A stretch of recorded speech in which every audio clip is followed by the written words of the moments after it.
You receive your A-level results, but the relief is short-lived. To get into a competitive program at the University of Zimbabwe, you often have to face psychometric tests and high-pressure interviews. And before you even submit your final paperwork, you hit a financial hurdle. There are non-refundable application fees that cost between $30 and $50. This creates immediate tension for newly accepted students. Every day becomes a balancing act between paying for basic survival and finding the hours to actually study the material. Securing admission is only the first step. Financing the next 3 to 5 years without burning out is the real test of your endurance. Navigating this requires understanding the core trade-off of your university career: time versus capital. Standard budgeting advice usually fails because your survival depends entirely on matching the specific schedule of your degree to the right funding strategy. This quadrant chart maps out your options by plotting the effort and time a strategy requires against the actual financial yield it provides. On-campus work-study programs and small side hustles sit at a lower yield. They require moderate effort but only offer capped supplementary income. In the top right are corporate scholarships. These offer the highest financial yield, but they require an intense, front-loaded commitment of time and energy just to secure them. Because every degree pulls on your time differently, your academic path dictates exactly which of these financial vehicles you have to use. For high-achieving students, the focus is macro funding.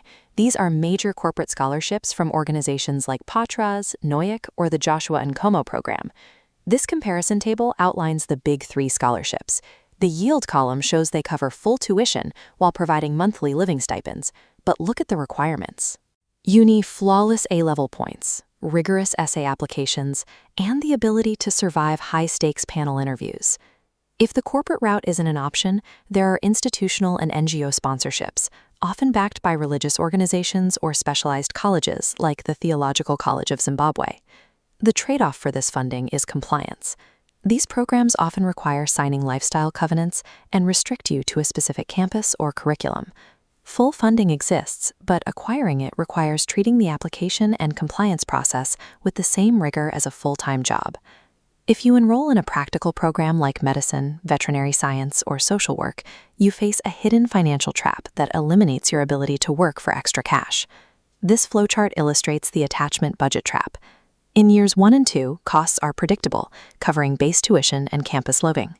But in years 3 and 4, it reveals a massive spike in mandatory off-campus costs for travel, rent, and remote food. These are unfunded, mandatory placements.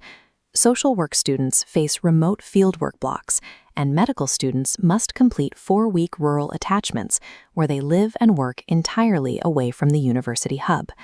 Attempting to hold down a side job while working these intensive clinical hours leads directly to academic failure or burnout. For these programs, your capital must be fully secured before those attachments begin. You cannot hustle your way through clinical years. The situation changes for students in flexible arts or humanities degrees. Here, you have the time bandwidth to generate your own daily living expenses. This chart evaluates your daily microfunding options, plotting time flexibility against how reliably the income pays out. On-campus work-study programs offer highly reliable cash, but they come with strict hour caps, often maxing out at 6 hours a week, which limits your total earning capacity. Digital freelancing sits in the opposite corner. You can earn scalable US dollars on a flexible schedule, but the income is volatile and threatens to eat into your study hours. To reduce capital needs, many students use aggressive domestic budgeting, buying food in bulk and sharing accommodation to cut rent, though it costs them their personal privacy.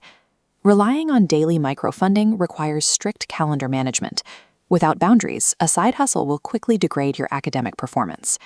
This matrix summarizes exactly which funding strategies match specific student scenarios based on their degree type.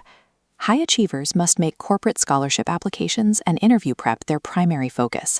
Their biggest risk is failing those highly competitive panel interviews. Students in demanding degrees must secure capital up front, or they risk total burnout during unpaid clinical attachments. Meanwhile, students in flexible degrees rely on structured work-study and side hustles, risking academic decline if they fail to balance their working hours. Choosing a financial strategy that conflicts with your degree's time demands is a guaranteed path to dropping out. True success in the Zimbabwean university ecosystem is a test of resource management as much as academic talent. You cannot rely on generic hope when you are facing compounding daily living costs and non-refundable fees. Audit your available time right now and research the hidden costs buried in the later years of your specific degree. Make sure you secure the correct financial vehicle for your specific degree before you ever step foot in the lecture hall.